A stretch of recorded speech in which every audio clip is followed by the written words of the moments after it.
Hey, good day, YouTubers and Facebookers and Twitters and all of that other people like that. This is Clay from Clay's AC and Auto Repair and Clay Motion here in Grand Rapids, Michigan. If this video is helpful, please like, most of all, send me nice comments, most of all, subscribe and share my videos. So today we've got a 2004 F150 FX4, new body style. They talk about this steering intermediate shaft in mine is bad, and I'm going to try to give you a little bit of light, show you what's going on. Not that it matters because you probably already know it's bad, but we'll do what we can here. Let's see here.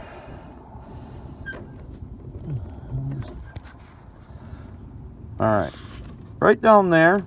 See how the bottom doesn't move, but the top does? That means that U-joint that's in there is bad. So I'm going to actually try to take this out and rebuild it and replace it. And if you're watching this video, more than likely I was successful. I'm going to give you the part numbers, where you can get them. And I like doing stuff like this because this part is about 250 bucks if you've already checked on it. There's some of them online that are misleading that show like, you know, $100 or $50 and stuff. I don't believe that them are the right parts. So be very careful if your local parts store tells you $300 or $400 and they're trying to sell you one for 50 bucks on the interwebs there. It's going to be like kind of like the $6 Million Man. We're going to make it better. We're going to make it stronger. It is hopefully the $30 intermediate shaft. Wah, wah, wah, wah, wah. So first thing we're going to do is we're going to take out this 13mm bolt at the top here and loosen that up. I'm using a flexible head gear ratchet. Then once we have the 13mm bolt out, we're going to leave the shaft on there, but you can remove that with a hammer, but don't get too far ahead of yourself. I mean, you could have done this step last if you wanted removing that bolt. But next thing we're going to do is we're going to turn the tires all the way out to the left, so counterclockwise with the steering wheel, and then we're going to bring it back about a quarter to a half-inch turn. And the bolt, the 10mm bolt that's on the end of the steering shaft, is going to point like this. And you're going to get down on the ground underneath it with your 10mm, and you are going to, you're not going to really technically be able to see it, but all you have to do is reach your arm up underneath here. Let me get up underneath the truck a little bit.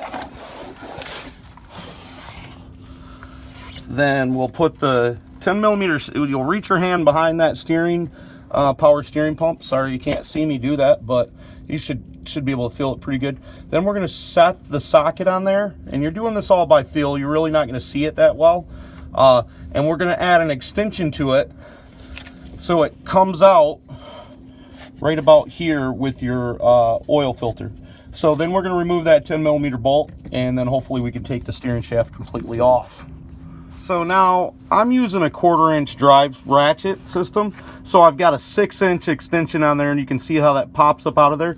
Then I'm going to be able to stick my ratchet in there and we'll pull this bolt out. It might take a little bit of prying because the radiator hose is in the way, but remember, it's just rubber. It's not a big deal. So you would set the extension in there and give it a little bit and poke it into the end of your socket. I had my socket sitting on there, and then I put my extension on next.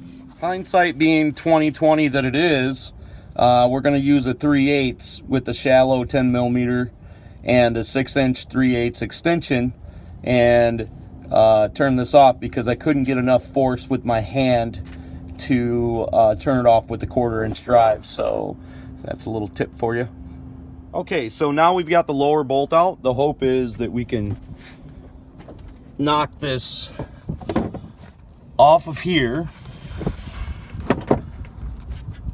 Get it off there with a hammer. This little kitchen hammer that I got from my kid's toy box. Knock that off of there. Then the hope is that we can pull this up out of here without trying to figure out.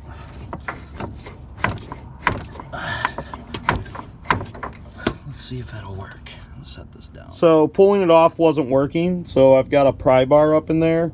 And I'm right here. You can see I'm between the axle and the steering thing here, and I'm gonna tap it on the bottom and knock it off of there. Just so you know, I'm not gonna be able to show you that, but that's how you're gonna get this off of here, get the collar off. Well, I'm sorry to say that I actually could not repair it. That's not very often the case in my life. I'm sure if I spent more time, I probably could, but I spent a good hour and a half looking through hundreds of U-joints and found nothing that was even close that I could drill out. If I had a lathe, I could probably make something work or make a U-joint for it, but I don't, and I don't think that's practical for anybody at home. So remember, don't be the next of them, be the first of you. You can't break what's already broken. If anybody else can do it, you can too. Please share and subscribe. Have a great afternoon, and God bless.